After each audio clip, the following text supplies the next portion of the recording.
Okay, last week we started a series that I want you to know up front, I have a lot of hesitation when I start a series around grief because I know it's such a painful topic, and I know that for many people in recovery, when they start getting into feeling very painful emotions, it's a real trigger for relapse.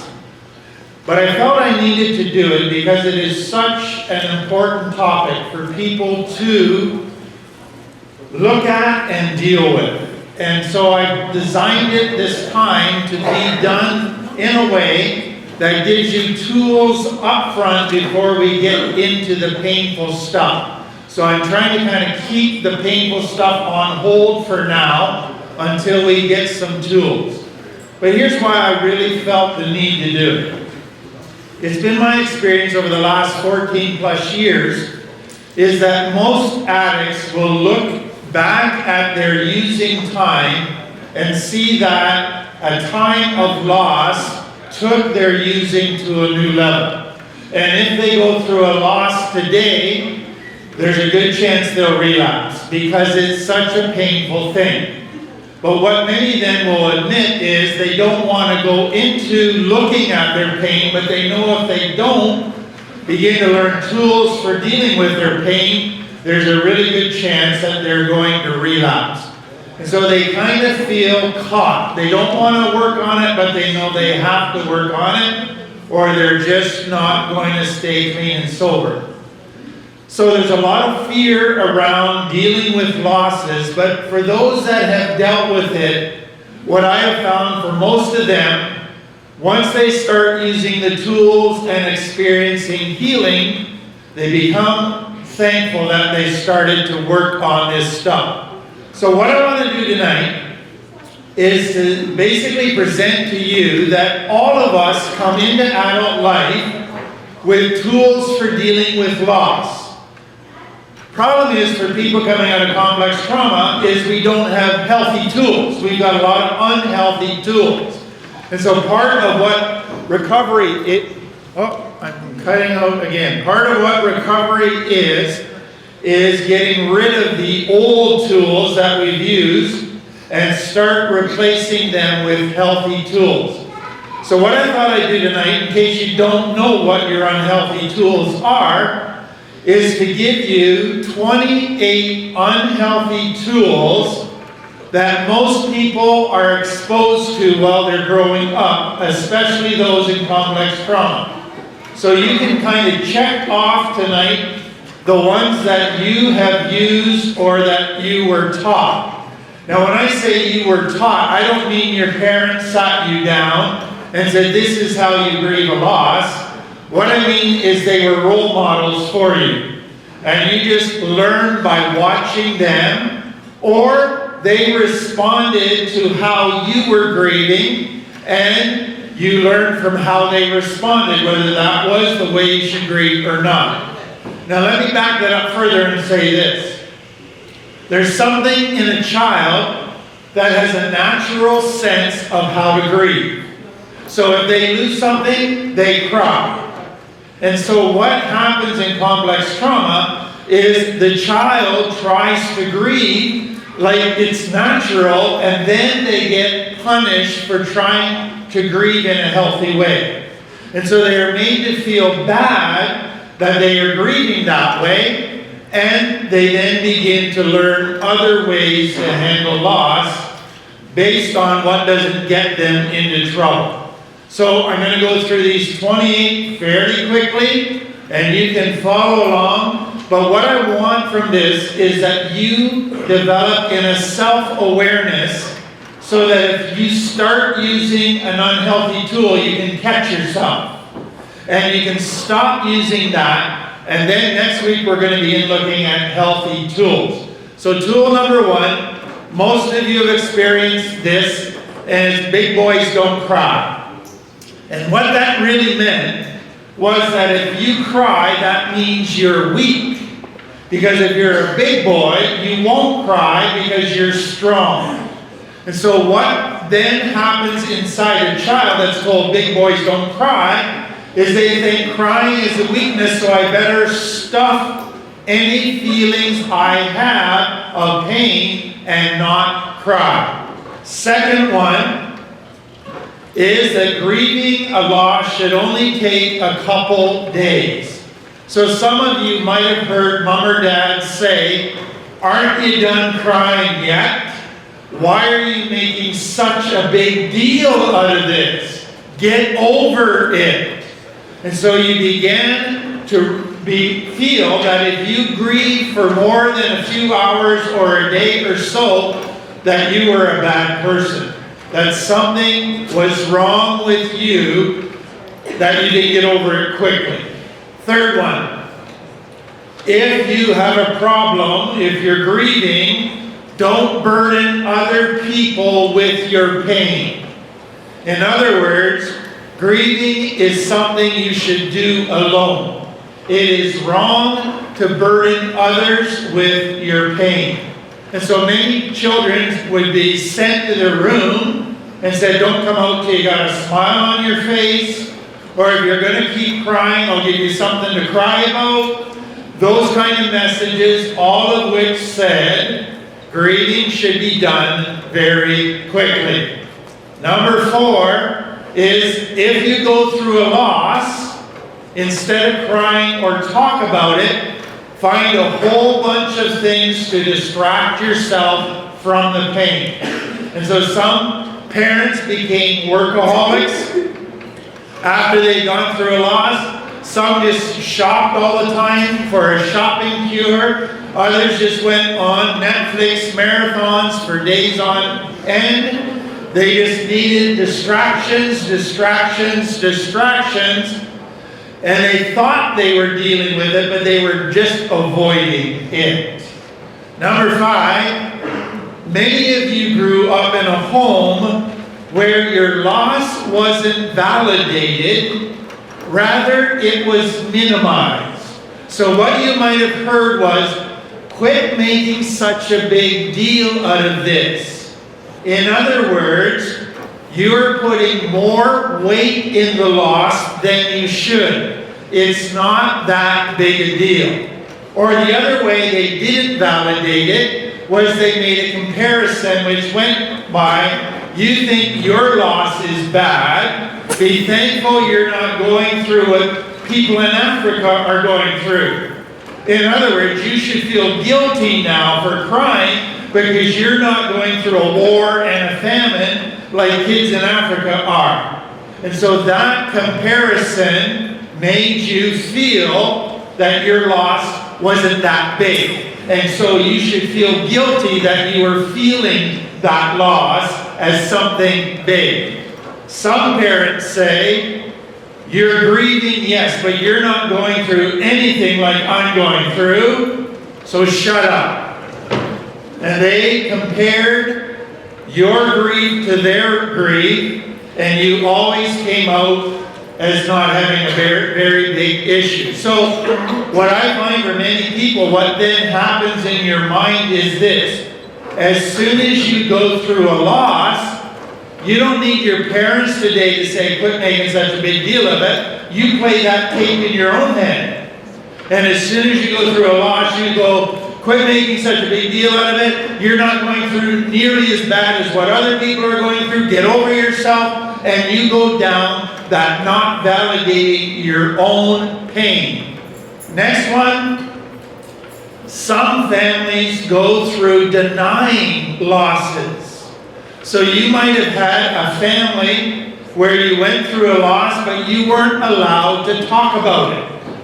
You just went on with life as if nothing has happened and nobody talked about it ever. I've had clients who were punished if they ever talked about it. It was done, it was over. Some of you grew up in a family where your dad might have said, "Hey, that's water under the bridge. We're moving on now." And so, in other words, they're saying it's over and done with. We're not going to ever look at it, talk about it again. I've even had some families where a parent died or a child died and their pictures were removed from the house. And the children never saw a picture of their mother or sibling again. It was denied. The next one for many, and many of you, all of you have done this, is medicate. So you found drugs and alcohol for that, but some families don't necessarily go to that. They medicate by abusing prescription drugs. Others medicate through food. Others medicate through sleep. And some even medicate through self-harm.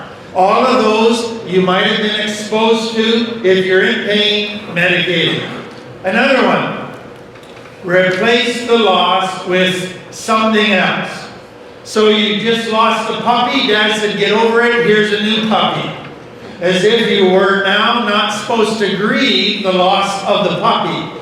Or you lost something, here's a present for you, get over it. So the attempt was, let's replace the loss with something, and then you should be fixed.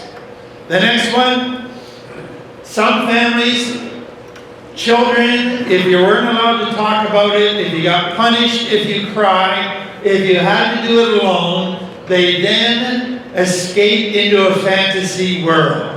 A world where everything was nice, everybody loved each other, nobody died, the person they had lost was back in their life, and that became their way of dealing with the loss. Next one. Many people medicate loss, the pain of loss, by getting angry and staying angry. If you feel anger, you don't feel pain. If you're angry, which is actually a part of losing something, now you just lash out at everybody. If anybody tries to get close to you or comfort you, you're like an animal that's been wounded. They get too close and you snarl and bite them. You lash out in anger, and that's a normal thing. Next one, some of you have gotten, and many out of a religious background will have got this, but it's the cliches. So you're going through a loss, and the person says, you lost your child, but Jesus needed them. You know what I want to do with those kind of people? Just punch them in the nose.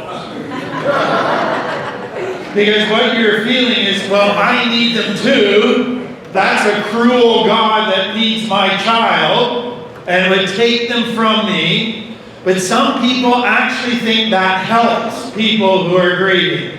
And then your child died, but don't worry, you'll see them again someday. Well, that's great, but I would like to see them today. And so there's all kinds of stupid cliches that people use that they think will comfort you, but they actually make your pain worse. And so you may have been exposed to some of that. Another one for people in a Christian environment, a church environment, is, okay, you've been crying for a week now. If you're a victorious Christian, you should be smiling by now. And so they kind of give you that victorious Christian should be happy. Next one. Some people, if you lose something, they will overcompensate for it. So all of a sudden they're super sweet to you. They're running to do things for you. They're checking up on you all the time. They're getting you little gifts. They give you tons and tons of extra attention as their way of trying to compensate for it. That might be helpful, but it also might not. Because what can happen with that is if they don't let you talk about it, if they don't ever talk about it, they just try to make you feel better. That's part of the reason for the overcompensating, is I just want to fix you so you're not crying, so you're happy again. That is not a very good way. Next one, you may have had a mother or a dad that when they lost something, it was yippee, now everybody's going to give me attention. So a loss became a way to get attention that they wouldn't normally get. Someone even further, and they went to entitlement. So I just lost something, now you should do this for me. I demand that you do this for me. You owe this for me. You should now do everything for me, and I shouldn't have to do anything. And there's that entitlement that comes in. And then, connected to the last two is using laws to manipulate. And so you have responsibilities and you go, oh, I'm hurting so much, could you do all of that for me? And so you use your loss as a way to manipulate people, but also as a way or an excuse to be irresponsible. And it's difficult because there's a fine balance here, a fine line, but some people say, I shouldn't have to take care of my kids because I'm in pain. Therefore, my loss justifies being an irresponsible mother or father. So you may have grown up with that. The next one I find happens quite frequently with people from complex trauma, especially if they experience a death in the family or somebody close when they're very young. They can develop a heightened fear of death. Almost some can become a hypochondriac. So every time they get an ache, they think, oh no, I got cancer. And that's where their brain goes. And so they're always obsessing about their health, about every ache and pain, and there's just this fear all the time of dying. And it is a very, like I say, a very common thing. Some parents then become, because of their own fear of death, they have a fear of their children dying, which makes them more controlling of their children so they never get hurt, they never get sick, all of that stuff. And if their children do get sick, they're rushing them to the doctor, and that can do some damage to the children. So that is a fear that can be passed on from parents very easily, or it can be experienced if you experience death as a child to somebody close, like I said. Another response is some people just become hard to death, hard to loss. They are jaded, they just are cold. And they really work hard to try and get to a place where that doesn't affect them at all. And some of you have been there. And one of the ways that people do that is they try to get to a place where they don't care about anything. Because if you care about something, it hurts if you lose them. So just don't care, don't get connected, don't get attached. Let me give you an example of that. Some of you moved frequently as a child. Either mom kept getting evicted out of your apartment, and so you moved, and so you just settled down at a school, made new friends, and then you move again. After a while, you go, you know what?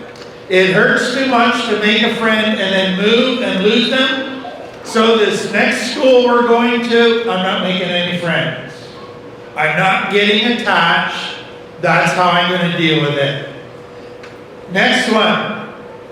Some people, when there's a loss, try to fix it with humor. And so they try to be funny. They try to be cute. They try to teach you a little bit. And that is their approach. Many of you have been in experiences where you've gone to a funeral, and then afterwards the family get together, and it's a drunken party where everybody's laughing and telling jokes. And that's their way of trying to deal with it. I hope what you're seeing through these, as I'm going through it, is these don't work. Because they don't get to really validating the pain and actually dealing with it. Most of these are trying to avoid dealing with the pain. And I think what you've realized as you've been in recovery, if you don't deal with something, you can tell yourself you've dealt with it and it doesn't bother you. But if you don't deal with something, it bothers you. It gets you sometime in some way. So not dealing with stuff is never the correct solution. It will always bite you eventually. The next one that many of you may do today is just isolate. There's an element of grieving that we'll see that we need to kind of be by ourselves for a bit. But isolation, what I mean is, I don't want to be around anybody. I don't want any comfort. I don't want to have to deal with anything. The problem with that kind of isolation is it usually takes you into depression or self-pity, and the longer you're there, the harder it is to get out of it. And so it usually then leads to a relapse as your only solution to get rid of the pain. Next one, your family growing up, if you went through a loss, they might have said, sit down, we have to talk about it. And if you said, I don't feel like talking about it, they might have followed you around the house saying, we got to talk about this, we got to talk about this. It is important at some point to talk about it, but you might have been in a family where they tried to get you to talk about it too soon, before you were ready to talk about it. I find that some people still do that today. They see somebody in loss, going through a loss, and immediately they try to get them talking. And there's a finesse, there's a timing, a skill you have to learn as to the right time to get a person to talk and when to let them be. Next one, and I watch this all the time as a counselor, you'll get somebody going through a loss and all of a sudden it's like a competition. Whose loss is the greatest? And so somebody says, oh, you lost that. Well, I lost this. And then somebody chimes in, well, I lost this. And it's like, really? We're going to now have a competition about whose loss was the greatest? But that is what some people do. And it gives them a sixth sense of feeling, I'm struggling, I'm going through worse stuff than you are, so somehow, I don't know, I'm better than you, I guess. But the competition is there. Many of you grew up in families where image was everything. Image in public. And so your parents, they may have cried a little bit at home, but as soon as they went out in public, the mask went on, the smiley face went on. That I'm coping well look went on. They would not be honest with anybody about how much they were struggling, about how much depression they had, how many doubts they had, how much confusion they had, the conflict they were having as a couple. No, everything's fine. And you may feel that same pressure today when you're going through stuff. Because the idea was, you don't want to burden anybody with your stuff. So just put on the smiley face. Next one. We've kind of hinted at this, but many families, when somebody's in pain, they go into fix mode. This child's in pain, we got to fix them.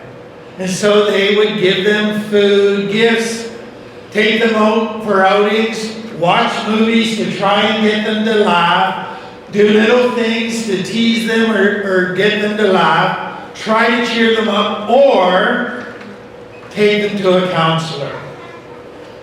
That kind of fixing is not really fixing. What you're really usually trying to do is fix the child so you feel better. It's not about what's best for the child. It's because you don't want to see them in pain. It makes you uncomfortable. But when you rush them out to a counselor to fix them, you can actually do a lot of damage. Because you're sending to the child the message that you should be better by now. If you're not, you're messed up and we're going to fix you. In other words, we think you're screwed up. And you feed the child shame. Okay, 2 more to go. This happens in families, in romantic relationships, committed relationships, where one person thinks that everybody should grieve the same way. So, I tell clients all the time, when I'm grieving, I get very quiet for a while, then I want to talk about it. And I want to put into words my feelings, I want to talk about the person, what they meant to me, but I'm fairly quiet. When Kim loses something, she cries a lot, she gets very emotional, she wants to talk a lot. Next thing, when I'm grieving, I want only those closest to me to be around me. When Kim's grieving, she likes to have lots of people in her life. So I could say, well, my way of grieving is better than yours. Yours is screwed up, I'm better. No. It's just different. That creates problems in a relationship if both of you are grieving the same thing and one's doing it very differently from you. They're going to get on your nerves. And you're going to get on their nerves. And so it can create a lot of conflict. And a lot of marriages or relationships don't survive that kind of grieving, intense grieving. One final thing.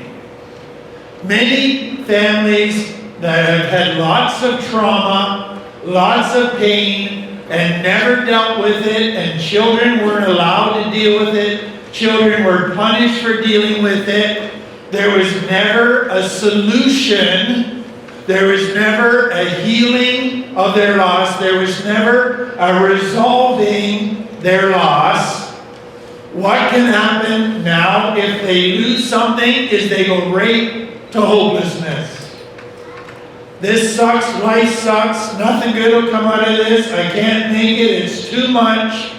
And they go to hopelessness, and then they go, what's the point? And what I find is the people that have kind of gone through lots of losses and now are 40, 50, 60-ish, they're the ones that can go very, very quickly to hopelessness. What's the point? So those are 28 unhealthy grieving tools. If I was to ask, you don't have to put up your hand, I just want you to quickly do a tally. How many of those did you grow up with, number one? And number two, how many of those do you still use today? I would suspect for most of you it'll be quite a few. And so I hope that you're able to see, wow, I got a full toolbox, but they're all bad tools. And I got a lot of clearing out of that toolbox to do. What do I fill it up with? Well, that's next week. We're going to start to look at the healthy ways to grieve. So we'll leave it there tonight.